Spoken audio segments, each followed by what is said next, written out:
quieran ir a Israel. ¿Quién quiere ir a Israel? Oportunidades para que ustedes puedan ir a través de la organización para la cual yo represento ahora. Yo soy colombiano, no sé si se dieron cuenta. ¿Alguien colombiano aquí? Levante la mano. Una, wow. Dele un abrazo a la colombiana, dígale que Dios la bendiga, que la queremos mucho, que no es su culpa que sea colombiana. Esta es mi familia. Mi hermana no está disponible, así que no la miren. Nosotros vinimos aquí hace 10 años y crecí en una familia cristiana, tal vez como muchos de acá. Toda la vida yendo a la iglesia, a la escuela, en la obra de teatro, vistiéndote de pastor, de oveja, de ángel, toda mi vida. A los 17 años decidí entregarle mi vida a Dios. Cuando me gradué de high school en Georgia, donde yo vivo, donde mi familia está radicada, le entregué mi vida al Señor a los 17 años y me fui para Puerto Rico a una misión. Decidí postergar la universidad y me fui a una misión. Ahí estaba yo en Puerto Rico, pesaba 100 libras menos, muy novato, muy inexperto, pero quería servir al Señor. Y allí el Señor me llamó y me dijo: antes de que te formares en el vientre de tu madre, yo ya te había escogido. Y después de allí me fui 2 años más a servir al Señor en New Jersey, trabajando, ya estudiando y también sirviendo como minister en el campus part-time. Allí yo tomé una decisión que no fue la mejor.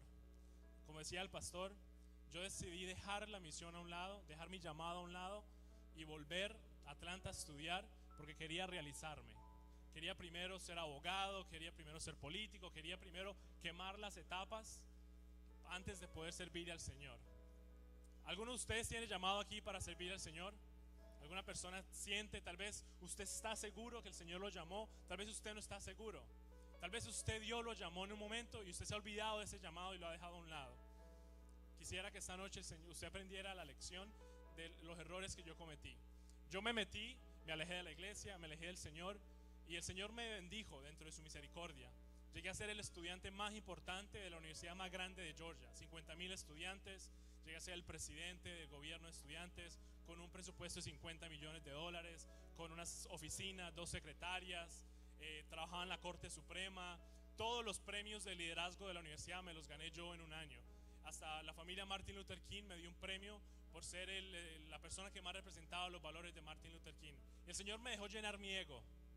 Y yo me llenaba la boca diciendo: yo soy el estudiante con la posición más alta en esta universidad. Siempre lo decía, con el gobernador, con el alcalde, con el presidente. Cuando fuimos a la Casa Blanca, yo me llenaba con eso. En otra oportunidad les contaré cómo el Señor me sacó de allí. Mis propios amigos, los que yo había puesto como mi secretario, como mi tesorero, la gente alrededor de mí, me traicionaron y yo tuve que salir de la presidencia. Yo no me gradué como presidente. Y en ese momento había salido la canción esta de "No hay lugar más alto que estar a tus pies", y eso para mí fue de mucha sanidad. Porque yo me llenaba la boca, como decía, diciendo: yo soy el estudiante en la posición más alta. Pero el Señor me dijo: yo no te tengo para eso. Eso solo te trajo dolor, solo te trajo traición y te enseñó que el mundo te usa y cuando se cansa, no te necesita más, te desecha. Pero eso no es lo que Dios hace. Y a mí eso me restauró mucho.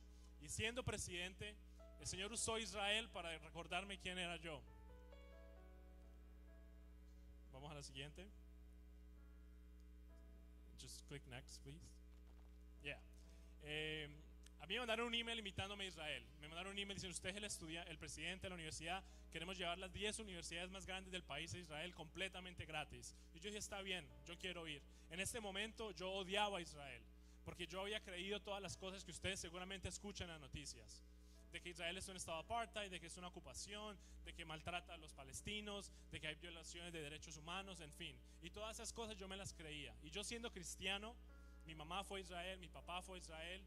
Yo aún siendo cristiano, yo odiaba a Israel en mi corazón, porque eso es lo que el enemigo está haciendo en este tiempo. Está metiéndose en la iglesia para que odiemos a Israel. Hay Biblias que ya le han quitado la palabra Israel. La Biblia sin la palabra Israel no tiene sentido. No tendría ningún sentido. Entonces yo fui, estuvimos allí los estudiantes de las 10 universidades más grandes del país. Y allí el Señor me recordó una promesa que me había dado en Puerto Rico. Le puse la fecha, el 19 de septiembre del 2010. El Señor me prometió de que mis ojos verían a Jerusalén. ¿Alguno de ustedes le ha prometido el Señor de que va a ir a Tierra Santa, de que irá a Jerusalén, de que estarán allí? Eso es lo que el Señor me prometió. Y cumplió 5 años después su promesa en el momento más carnal de mi vida. Yo no estaba buscando al Señor, pero el Señor se inventó la forma de llevarme completamente gratis. Porque cuando Él invita, Él es el que paga. Cuando Él te llama, Él es el que se encarga de que las cosas funcionen para su propósito. Allí el Señor me recordó quién era yo. Eso es en el Cotel, en el Muro de los Lamentos. Allí estaba yo, le abrí la Biblia y decía: tus ojos verán a Jerusalén. Y levanté mi mirada y ahí estaba yo, viendo que el Señor había cumplido su promesa a pesar de mi incredulidad. Entonces quiero compartir, para ya concluir, para que entremos en materia, 2 cosas que yo aprendí en Israel y que yo creo que todo cristiano debe saber para que no caigamos en la trampa de las que yo caí antes. Lo primero es que los judíos son los indígenas de esa tierra. El Señor dice que Él pone las líneas de las naciones, de que Él decide soberanamente a qué pueblo le pertenece cada tierra, y Él entregó esa tierra a ellos y no podemos hacer nada. Dios es soberano y así lo hizo. Piense usted en los indígenas de sus países. Tal vez los indígenas de sus países son los mayas, los aztecas, los incas, los taínos, los taironas en mi país, los guaraníes en Paraguay, ¿me entiendes? Piense usted en los indígenas de su país. Esa gente es de ahí, son los nativos de esa tierra. Los israelitas son los nativos de la tierra de Israel. Esos 2 artefactos que están allí tienen más de 2700 años de antigüedad y fueron encontrados en Jerusalén. Creo que no me están entendiendo todavía. ¿Quién ha ido a Chichén Itzá? Ok, Chichén Itzá es un templo de los mayas en Yucatán, México. Y es el segundo templo del pueblo de Israel. El segundo, no el primero, el segundo. El primero lo destruyeron los babilonios. El segundo lo reconstruyeron, ¿verdad? Ese fue el templo donde el Señor Jesucristo fue. El segundo templo del pueblo de Israel fue construido 1000 años antes que el templo de los mayas. 1000 años antes. Hoy nadie se atrevería a discutir que los mayas son de México, que los mayas son de Centroamérica, pero el mundo está obsesionado por decir que los israelitas no son de ahí, que son europeos, que son americanos, que no les pertenece esa tierra y que son invasores. No es solamente la Biblia, sino evidencia arqueológica. ¿Quién ha ido a Italia? Este es el Arco de Tito. Esto es un monumento que hay en Italia. Usted puede ir allá y el emperador que destruyó el templo de Jerusalén después de Cristo, en el año 70 después de Cristo, llevó a todo el pueblo de Israel como esclavos a Roma, destruyó su templo, los echaron de la tierra de Israel y pasó algo muy importante y quiero que me prestes atención a esto. Le cambiaron el nombre a la tierra, le cambiaron el nombre a esa tierra. En ese momento se llamaba Judea, de ahí viene el nombre judío, que son de Judá. Jesucristo era Judá, de Judá. Su nombre en hebreo es Yeshua Yehudí, que es de Judá. Entonces ellos le cambiaron el nombre de la tierra, que se llamaba Judá, y le pusieron Siria Palestina, más o menos 300 años después de Cristo. Hoy en día el mundo le sigue llamando a la tierra Palestina. En las Biblias a veces atrás dice Palestina, a veces nosotros como pastores decimos Palestina. Yo le quiero rogar que por favor no le diga esa tierra Palestina, porque ese no fue el nombre que Dios le dio. Ese fue el nombre que los conquistadores, los invasores romanos le cambiaron, tratando de que el mundo se olvidara de que existía el pueblo de Dios. Si los echamos, si los esclavizamos, si destruimos su templo y si le cambiamos el nombre a la tierra, seguramente en 1000 años la gente se olvidará de este pueblo. Pero no se ha podido, ¿verdad? Porque aunque que vivieron 1900 años fuera de su tierra, experimentando pogroms, el holocausto, fueron echados de España, de Francia, de Inglaterra, en nuestros propios países han habido masacres. El pueblo de Dios ha sido perseguido y muchas veces por los mismos cristianos, por la misma iglesia, hasta que ellos volvieron a restablecerse en su tierra. Esa es la segunda parte, la segunda lección que quería contarles. El sionismo. Esto es una palabra a veces muy difícil, la gente no piensa que es muy problemática. El sionismo es simplemente una idea política de que los judíos deberían vivir libres y autónomos en su propia tierra. Eso es lo que significa. Piense usted en los liberadores de sus países. Yo soy colombiano, la persona que liberó mi país políticamente fue Simón Bolívar, y Venezuela y Panamá y Ecuador y Perú y Bolivia. Entonces él fue como el líder político que nos dio independencia. Aquí fue George Washington y toda esta gente. Piensa en su país.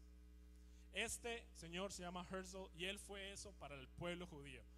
Más o menos 50 años antes de que el pueblo de Israel fuera establecido otra vez, él empezó a escribir un libro que se llamaba El Estado Judío, y él empezó a escribir que los judíos no deberían estar más en Europa, que no estaban seguros en Europa, sino que deberían volver otra vez a su tierra natal. Y ellos volvieron y empezaron a ir, más o menos 50 años, empezaron a hacer esto. ¿Quién me lee esto? Yo me alegré con los que me decían, a la casa de Jehová iremos. Este versículo en hebreo tiene una palabra que se llama aliyah. Diga aliyah. Aliyah significa ascender. Cuando yo subí aquí, yo hice aliyah, yo ascendí. Eso es lo que los judíos le llaman volver a la tierra de Israel. Ellos empezaron a volver en 1882, décadas antes de la Primera Guerra Mundial, de la Segunda Guerra Mundial y del Holocausto, y de que se restablecieran. Ellos empezaron a volver, compraron la tierra. Mire, esto es Tel Aviv. Usted seguro no quisiera vivir acá, ¿verdad? Es tierra, no hay nada. Ellos compraron esa tierra y mire lo que hicieron en 21 años. Mire lo que hicieron en 21 años. Construyeron toda una ciudad y construyeron todo un país. Porque en Europa los judíos no podían tener tierra. Era ilegal que un judío tuviera tierra. Entonces eran abogados, contables, eran banqueros. Pero en Israel compraron tierra y empezaron a construir su propio país. Entonces ellos construyeron su país. Vamos a saltarnos esto. Hasta que el 14 de mayo declararon su independencia. Mucha gente decía a este señor David Ben Gurión que no debería declarar su independencia, que debería esperar. Y él dijo, si no es ahora, no es nunca. Y lo declararon. Y ese día se cumplió la promesa del Señor, de que aunque lo regó por todas las naciones de la tierra, él como un pastor, dice, yo como pastor la regué, y yo mismo fui, la busqué a cada una de ellas y las volví a traer en su tierra y lo restableció. Ese día se cumplió la promesa de Dios. Amén. ¿Quién le da un aplauso a Dios por eso? Eso es un milagro y no nos damos cuenta que está pasando. Está pasando dentro de nuestros ojos y no nos damos cuenta.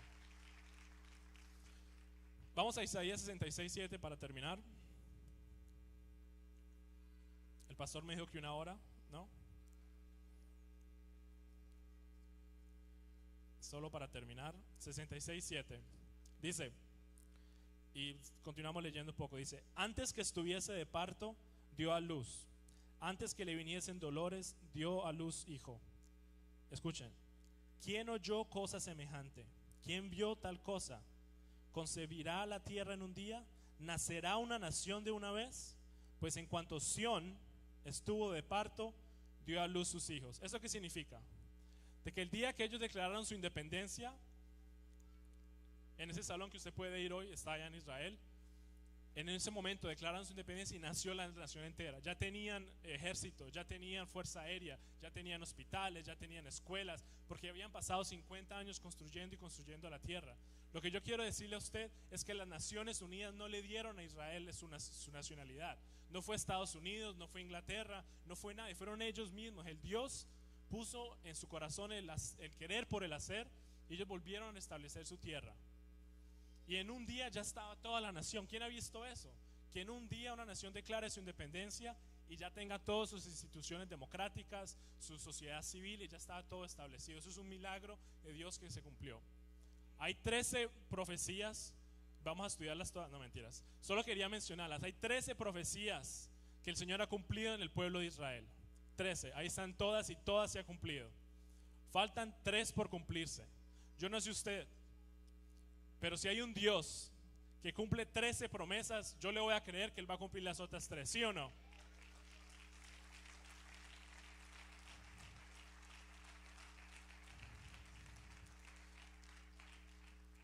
Dios dice en Jeremías 3 de que Judá, el reino del sur, y Israel, el reino del norte, son 2 hermanas, y que Él se casó con una y ella le fue infiel y fornicó con todos los dioses bajo ídolos y bajo árboles frondosos, pero que Él se divorció de ella y volvió a tomar a la otra hermana, y la otra hermana fue mucho peor. Dice que fue peor que la otra, pero Él dice en Jeremías 3 que yo soy fiel esposo. En hebreo la palabra amor es Gesed. Diga Gesed. Esa palabra significa de que te ama aunque tú no lo ames a Él. Y ese es el amor de Dios. Él nos ama aunque nosotros no lo amemos. Él nos cumple aunque nosotros no le cumplamos, y Él cumple sus promesas. Quiero invitarte a que te pongas de pie y que vamos a orar. y que el Señor nos recuerde las promesas que tú tienes en tu corazón guardados. Espíritu Santo, recuérdanos las promesas que tenemos guardadas en el corazón. Reclámele a Dios. Reclámele a Dios las promesas que no se han cumplido, que tal vez tú no has permitido que se cumplan. Señor, creemos que tú eres un Dios que cumple, que tus promesas son el sí y el amén, y que no eres hombre para que mientas, ni hijo de hombre para que se arrepienta.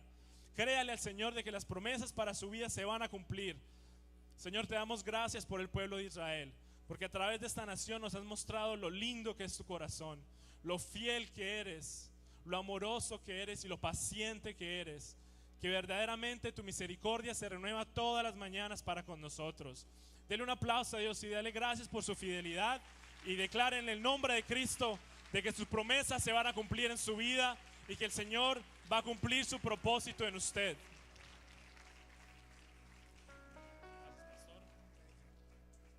Denle ese aplauso fuerte a Jesús. Gracias, Señor, por bendecirnos. Diga, benditos sean. Dígalo, benditos sean siempre, hoy y siempre, los hijos de Abraham, de Isaac y de Israel. Todos los israelitas, donde se encuentren hoy, las 12 tribus, les bendecimos en el nombre del Señor Jesús. Declaré una palabra sobre de Israel. Padre, gracias. Bendecimos a Israel. Son benditos los hijos de Israel, donde quiera que se encuentren hoy. Los que están fuera y dentro de Jerusalén, y fuera y dentro de Israel, son benditos tus hijos. Amén y amén. Hoy, esta noche, tenemos el gran honor, el gran privilegio de tener a Josué del Cid con nosotros. Hemos deseado que esté con nosotros.